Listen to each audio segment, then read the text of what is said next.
早晨啊，各位。咁咧啱啱咧，我見到咧有呢包，佢話100%嘅南瓜汁，咁我就諗住試下啦，因為我覺得好得意。本身我自己都好中意南瓜呢樣嘢，佢啲副產品啦，定係真係南瓜我都好中意食嘅。同埋我見佢好似懶係健康咁樣咧，因為韓國咧有好多呢啲咩有機啊、健康嘅食品飲品，我好中意試嘅。咁同埋咧，我覺得呢一啲做早餐都唔錯，所以我就特登買嚟試啦。我咧叫佢試下先，睇下佢咩感覺先。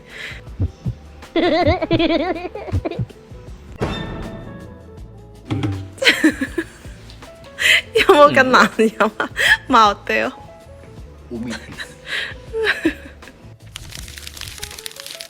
第一站呢，就帶大家嚟到呢間人氣 coffee shop 啦。咁喺首爾呢，佢有幾間分店嘅。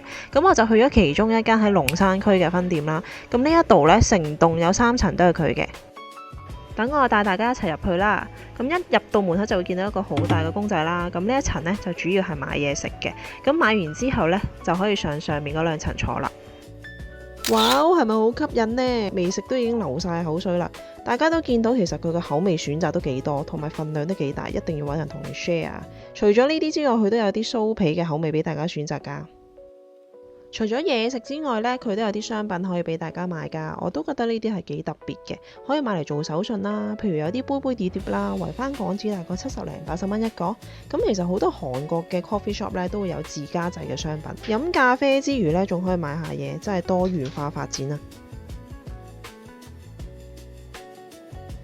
呢間咖啡店呢，一共有3層嘅。喺1樓買完嘢食之後呢，就可以上2樓、3樓坐啦。大家見到個位置空間都非常之寬敞㗎。哇！俾大家睇我哋點咗啲咩啦。咁呢款呢，就係酥皮嘅，裏邊就係牛油啦，同埋紅豆餡。咁呢一個配搭呢，其實大家應該嚟韓國一定會見到㗎啦。咁另外嗰個呢，就係粟米嘅蛋糕，但係其實佢又唔係海綿蛋糕嘅質地，佢係類似有少少似麵包嘅質地。嚟韓國必做嘅一個活動。Hello， 大家好，我係麗琪。咁而家咧，我就去咗 supermarket E-Mart 啦。咁因為嚟韓國咧買手信啊，或者買啲即係日用品啊、食嘅多啲就係 E-Mart 嘅。其實樂天都 OK，但係我覺得太多人行得唔係咁舒服，同埋啲價錢都係偏高少少。咁我就去翻 E-Mart 就會平啲啦。咁每一次嚟我都好中意睇呢一啲香薰嘅用品啊、蠟燭啊之類嘅。咁佢呢間嘅選擇咧都算多㗎。咁譬如呢一啲就係仲有啲可愛少少嘅樽啦。咁啲味道都好似唔同嘅。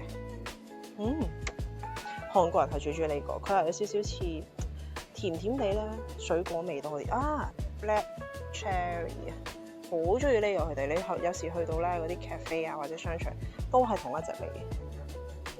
咁因為我之前買開嗰個咧，佢係平好多，即係可能30零40蚊啦，就已經有交易㗎啦。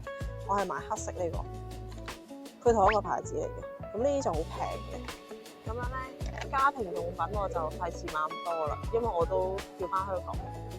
咁我就而家落去樓下嗰層，主力係食嘢嘅。我哋而家落去啦，暫時買咗香薰。咁一陣睇下有啲咩零食帶翻香港做手信先。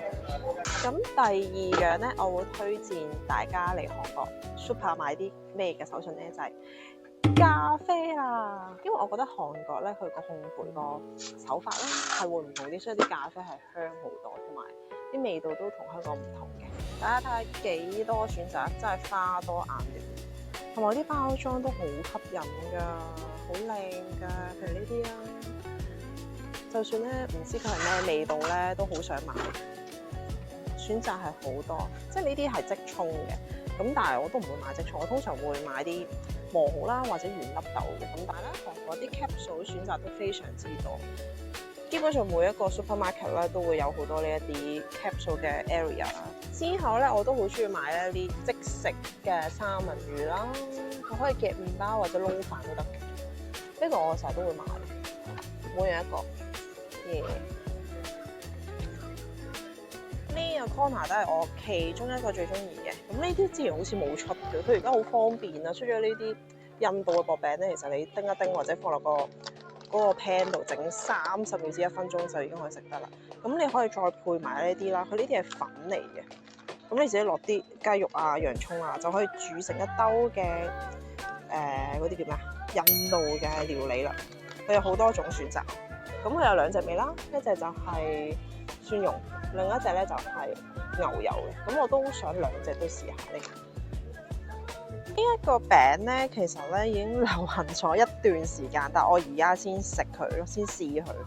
但係啲人話好好食嘅喎，即係啱啱出嗰陣咧係俾人炒到好貴，香港買可能都要60蚊一盒嘅。然之後咧，我就非常推介呢一隻嘅，佢係米粉咁嘅質地嘅，咁佢係標榜係低卡啦，即係減肥嘅宵夜呢個一流，唔怕食肥咗自己。咁我最中意咧就食呢一隻味，咁佢呢個就少少辣啦。咁然之後佢新出咗一個係冬陰功，冬陰功都好正嘅佢呢個湯。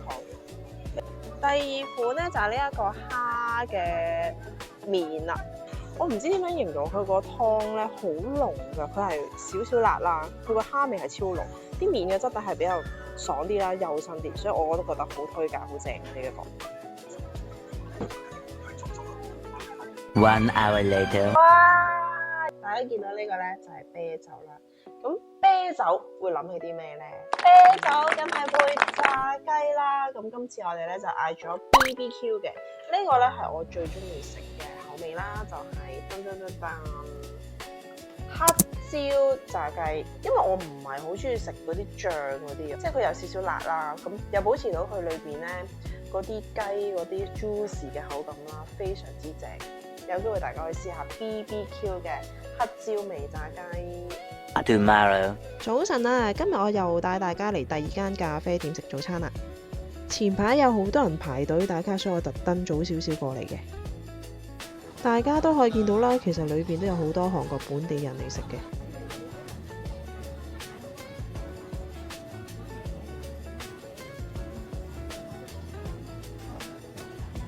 咁我哋咧就點咗2杯咖啡啦，同埋揀咗2個麵包嘅。其中一個麵包咧就係韓國最近大熱嘅奶油麵包啦。咁出邊咧就係黃豆粉啦，裏邊就有啲牛奶嘅 cream 啦。然之後我哋就揀咗一個特別少少嘅，大家見唔見到咧？裏邊個 cream 有少少綠綠地嘅，因為佢係攞開心果去做噶。咁我覺得呢個配搭都幾新鮮，應該都唔錯嘅。每次去到明洞，我都會喺街邊買呢一隻糯米糍。雖然佢有好多口味啦，但我最終都係會買士多啤梨味嘅。哇！我覺得明洞咧開咗呢一啲好正咯，俾人哋咧自己揀圖案啦，然之後整嗰啲行李帶，佢係好似係即刻整嘅，俾大家睇下。哇！呢啲真係大細我都中意啊，好得意啊，勁多款喎，連啲帶都有好多款顏色。可以揀整字啦、圖案啦。其實咧，頭先我都係想整嗰啲行李帶嘅，不過咧，我見到我哋前面已經好多人排隊，咁我咧又唔想等咁耐啦，又冇時間啦，又要趕住翻嚟執嘢，所以就放棄啦，下次先再整咯，唯有。嚟到韓國又點少得行 Olive 呢？每次嚟咧，我都會睇下近期熱賣產品啦，同埋睇下啲特價產品嘅。我自己咧就好中意行明洞呢間旗艦店啦，疫情之後佢又重新裝修過，我覺得比之前好行啦，同埋啲貨品都比較齊全嘅。我哋要準備返香港啦，下次見啦！中意呢條片嘅你記得訂閱、讚好同埋分享俾身邊朋友啦〜